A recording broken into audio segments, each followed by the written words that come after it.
परम आदरणीय सभाध्यक्ष, उनके समतुल्य सभी मंचासीन और मेरे सामने विराजे हुए प्रथम पंक्ति से लेकर अंतिम पंक्ति तक सभी विद्वजन, और निश्चित ही 2 या 3 लोग होंगे जो साहित्य ना रच रहे हों। बाकी मुझे है कि सभी साहित्य में कहीं न कहीं किसी विधा को लिख रहे हैं, और जो यहाँ बैठे हैं सारे के सारे बहुत ही चिंतनशील हैं, और जो नहीं भी लिख रहे हैं वो पढ़ रहे हैं, पाठक के रूप में है या सहयोगी हैं हम सबके। मुझे सबसे पहले मैं बहुत आभारी हूँ आदरणीय श्री राजेंद्र शुक्ल जी का, जिन्होंने मुझे इस योग्य समझा कि मुझे श्री कृष्ण सहाय निगम स्मृति सम्मान दिया गया, और वो भी मेरे प्रिय गुरुवर और हम सबके बहुत चहेते प्रोफेसर सूर्य प्रसाद दीक्षित जी के कर कमलों से, हमारे देश के बड़े कवि अंबर साहब और श्री मिश्र जी के द्वारा। मैं एक लेखक हूँ, कहानियाँ लिखता हूँ, उपन्यास, जब कहानी बड़ी हो जाती तो उपन्यास बन जाती है। जो उपन्यास लगता है कि इसको तो हम बहुत कम शब्दों में समेट सकते हैं, तो वो कहानी बन जाती है। तो एक लेखक के मैं ये मानता हूँ कि कुवत होती है कि वो बूंद को समुद्र बना दे, समुद्र को बूंद बना दे, वो माँ सरस्वती का आशीर्वाद है। और कवि जन जो बात 2 पंक्तियों में कह जाते हैं, वो लेखक को कहने में 3000 शब्द की कहानी चाहिए या 250 पेज का उपन्यास। मैं एक कचहरी उपन्यास लिख रहा हूँ जब मैंने 5 वर्ष की नौकरी पूरी कर ली थी। बहुत सारे बंधन थे, मैं उसे नहीं लिख पाया पूरा, पर अब मैं अवकाश में हूँ। 38 वर्ष की लगभग मेरी नौकरी हो गई थी उच्च न्यायालय की सेवा में। तो उस दरमियान की बहुत सारी चीज़ें थी। तो एक व्यक्ति को हम खारिज नहीं कर सकते किसी भी बात को लेकर। तो मेरे एक न्यायमूर्ति जी थे, बहुत अच्छे निर्णय देते थे। वो घर का पंखा भी ठीक कराते थे तो उसका पेमेंट करते थे। कोई भी अतिरिक्त ऐसा कोई कार्य नहीं करते थे जो उनकी गरिमा के प्रतिकूल हो। और ऐसे भी न्यायमूर्ति मिले, मुझे बुलाया कि वो बिजली का बिल 19,000 का आया है, इसे कम कराइए। तो हर तरह के लोगों से लेखक का वास्ता पड़ता है। मैं नीरज जी के साथ बहुत रहा उनके अंतिम वर्षों में। बहुत सारी अच्छाइयाँ थी, आप एक से एक गीत उनके सुन लीजिए, कारवां गुजर गया से लेके और भी बहुत सारी फिल्मों में देवानंद ने गाए उनके गीत, अवार्ड चलाया है, मुकेश जी ने गाए, किसने गाए। तो हम नीरज जी को खारिज नहीं कर सकते कि वो बहुत बड़े ड्रिंकर थे या उनके बहुत सारे ऐसे किस्से थे। मैं एक इंदिवर जी के ऊपर भी आत्मकथात्मक उपन्यास लिख रहा हूँ, और वो भी 98-97 से जब वो जीवित थे। इंदिवर जी बहुत पियक्कड़ थे और बहुत बड़े औरतबाज थे, मैं खुले मन से कह रहा हूँ।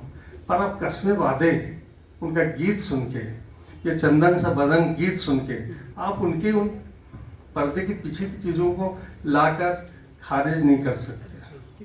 अगर आपने नरेंद्र को नरेंद्र माना है और फिर दूसरा नरेंद्र बोला है, तो उस नरेंद्र को भी हम लोग खारिज नहीं कर सकते। इन शब्दों के साथ मैं इसलिए कह रहा हूँ कि एक व्यक्ति जो 9 दिन नींबू पानी में रहता है, एक व्यक्ति जो साष्टांग प्रणाम करता है, और वो व्यक्ति अगर ये कमेंट नहीं कर रहा है पर वो करवा रहा है।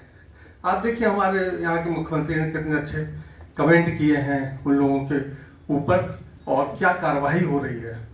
सारे के सारे जेल में हैं, सारों के घरों को इस तरह बुद्ध भी किया जाएगा, या ऐसी ऐसी धाराएं लगी हैं जिन्हें मैं समझता हूँ एक आम आदमी नहीं जान सकता।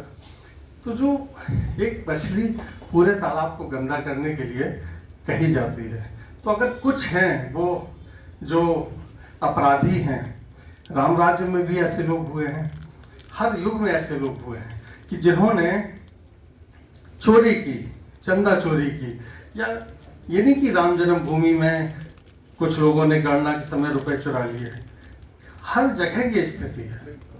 किसी भी धर्म में जाइए, कहीं भी मठ में जाइए, बहुत सारी चीज़ें हैं, पर आज भी बहुत लोग बहुत अच्छे हैं। मैं दावे के साथ कहता हूँ कि यहाँ जितने लोग बैठे हैं कोई भी खराब नहीं है, सब अच्छे हैं। हम अच्छे हो जाएं बस। अगर हम अच्छे हो जाएंगे, अच्छे कार्य करेंगे, तो सारे लोग हमारे जैसे बन सकते हैं। एक ट्रेन जा रही है, 2000 लोग यात्री हैं उसमें, 2 यात्री ही बगैर टिकट मिलेंगे, सारे के सारे टिकट वाले ही मिलेंगे। यानी अच्छे लोग समाज में ज़्यादा हैं। तो एक लेखक की दृष्टि ये होना चाहिए कि वो राष्ट्र हित में अपनी बात करे, समाज हित में अपनी बात करे।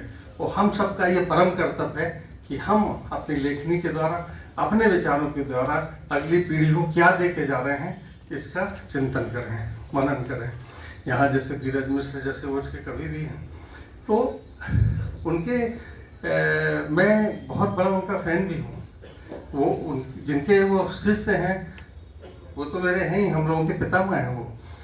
तो उनकी बात को मैं कुछ कह नहीं रहा हूँ, पर मैं ये कह रहा हूँ कि जिस व्यक्ति ने उन स्वच्छकारों के चरण धोए, एक मिसाल कायम की, हम उसे कहीं से भी खारिज नहीं कर सकते हैं। और 27-29 जो भी आएगा देखिएगा, हम लोग हमारे जैसे जो विचार के हैं, जो राष्ट्र हित में है, उसी का साथ देंगे, जो राष्ट्र की बात करेगा, जो सनातन की बात करेगा।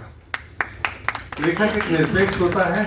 मेरी एक कहानी है मगरिब की नमाज। मैंने एक मुस्लिम पात्र को, जिसने बड़ा परोपकार किया, बड़ा अच्छा काम किया, उसको मैंने उस रूप में दिखाया कि जैसे वो सामने चित्र में गणेश जी बने थे, और एक जज की बेटी का वो उन्होंने खून दिया था उसको, तो वो गणेश जी में उनको उन मौलवी साहब की फोटो दिख रही है। तो वो बहुत सारी जगह से मुझे फ़ोन आए कि आप कैसे ऐसा कह सकते हैं, लिख सकते हैं। तो जब कहानी पूरी पढ़ी गई, समझी गई लोगों के द्वारा, तो वो जस्टिफाई हुआ। तो बहुत सी चीज़ें होती हैं लेखक के पास, कवि के पास, बहुत कुछ कहने के लिए। पर मैं उन्हीं आदरणीय हमारे शिवोम अंबर साहब की, जो 3 स्त्रियां उनके जीवन में आई। मेरे जीवन में बहुत सारी स्त्रियां आई, उसमें मेरी माँ भी हैं, मेरी धर्मपत्नी भी हैं, मेरी बहुत सारी शोधार्थियाँ भी हैं, जो समझती हैं कि मैं उनका पिता हूँ, बेटियों की तरह हैं। किन्नर समाज के बहुत सारे जो उपेक्षित वर्ग के किन्नर हैं, जब मैं वहाँ जाता हूँ सब मुझसे लिपट जाती हैं, कहते हैं हमारा मायका आ गया है। तो कहीं ना कहीं लेखक संवेदनशील होता है। तो उनकी जो 3 स्त्रियां थीं, मुझे भी याद आ गया। मैं भी छुटपुट, चोरी छुपैया, कैसे भी समझ लीजिए, कुछ लिख लेता हूँ।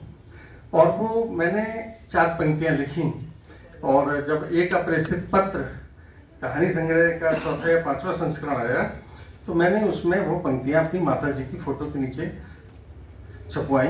जब वो जैसे 17 में नहीं रही थी, 28 जून को।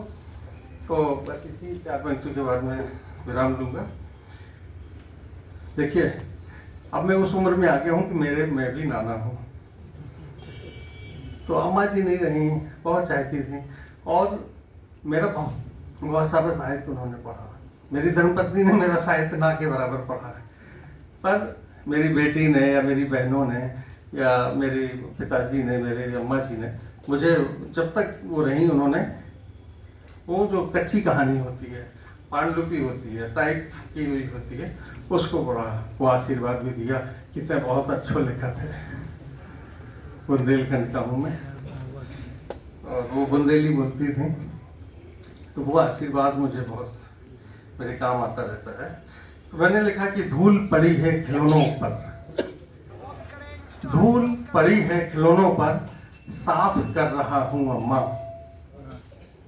धूल पड़ी है खिलौनों पर, साफ कर रहा हूँ अम्मा, साथ साथ खेलेंगे, अब की बेटी बन आना तुम।